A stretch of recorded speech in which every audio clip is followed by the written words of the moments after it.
नमस्ते, रश्मि जोशी आप सभी लोगों का क्लैरिटी कंसल्टेंसी की तरफ से स्वागत करती है। आइए देखेंगे कि नंबर 4 वालों के लिए ये महीना कैसा रहेगा।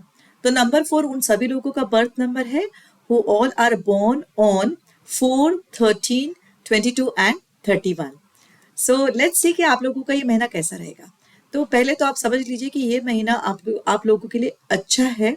क्यों अच्छा है? बिकॉज आप लोगों का संगम हो रहा है आपके अदर हाफ के साथ।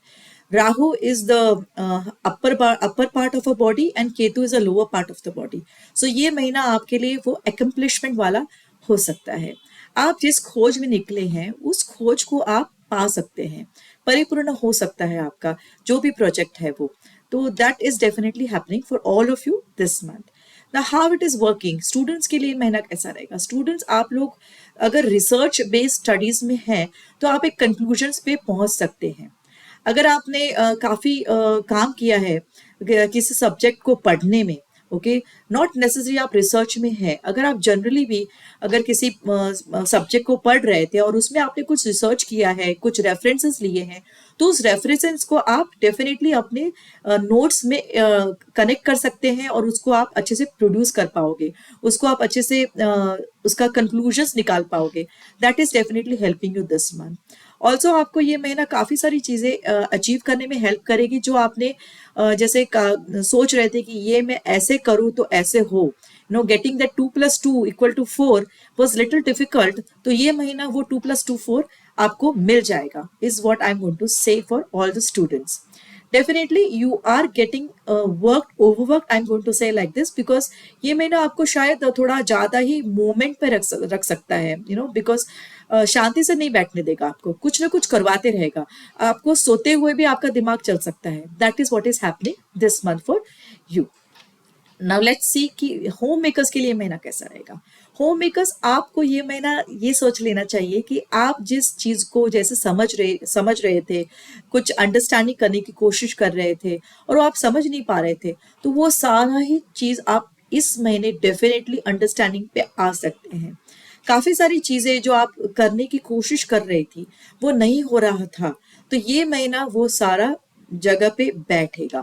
जो आपने सोचा था कि this way I want to follow this routine in a particular workout way, तो वो नहीं हो रहा था, तो ये महीना आप उस सारे प्लान्स को जगह पे पजल्स को आप अकम्प्लिश कर पाओगे, फिट कर पाओगे, I can say like this. तो that is definitely happening for all the home makers. काफ़ी सारी रिलेशनशिप में भी अंडरस्टैंडिंग हो सकती है। जो भी ओवरवेलमिंग लग रहा था आपको रिलेशनशिप्स में, वो भी आप इस महीने रिजॉल्व होते हुए देख सकते हैं। Now how is this month working for all the working class people? Working class लोगों के लिए देखना पड़ेगा कि आप लोग जो भी प्रोजेक्ट आप कर रहे हो उसमें आपने जो रिसर्च किया है उसको इस प्रोजेक्ट में कनेक्ट करिए, उसको इन्वॉल्व करिए, उसको डालिए, तो आपका प्रोजेक्ट प्रेजेंटेशन बहुत अच्छा हो सकता है। और अगर आपने रिसर्च नहीं करना सोचा था तो आप, मैं बोलूँगी कि इस महीने रिसर्च करके अपने रिसर्च पेपर्स के साथ कनेक्ट करके उस प्रोजेक्ट को सबमिट करिए, उस प्रोजेक्ट पे वर्क करिए। Then definitely that project is giving you better outcomings than otherwise. And if you are employed, अगर आपने you are working for somebody, then I am going to say कि अगर आपको किसी काम में इन्वॉल्व किया गया है तो डायरेक्टली ही कोई कंक्लूजन्स पे मत आइए, डायरेक्टली ही आपने कंप्यूटर पे बैठ के मैं रिपोर्ट बना दूंगा, नहीं।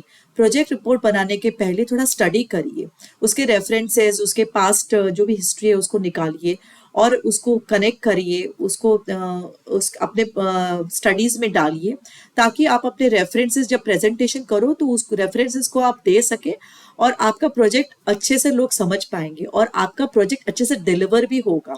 तो डेफिनेटली आप भी समझ लीजिए कि आपको इस महीने थोड़ा जरूरत से ज्यादा काम करना पड़ेगा।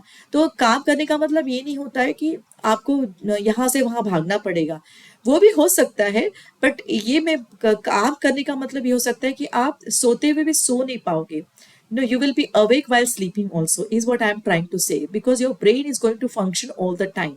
This is generally happening for all the people who are ruled by number 4 in this month. And body से भी आप डेफिनेटली मूव होते ही रहोगे, आपको शायद थोड़ी स्लीपलेसनेस लगेगी इस महीने। That is fair enough, because आप लोग बहुत इंटेलिजेंट होते हो और आपका संगम इस महीने होता है एक विजडम वाले ग्रह के साथ, तो इस चक्कर में भी आप थोड़े स्लीपलेसनेस हो सकते हो, रेस्टलेस हो सकते हो, but that is fair enough because you are working on something constructive and productive work, and you're definitely getting some constructive results by the end of this month. तो आपको इस महीने क्या करना पड़ेगा? I'm going to advise कि do not indulge into late night eating.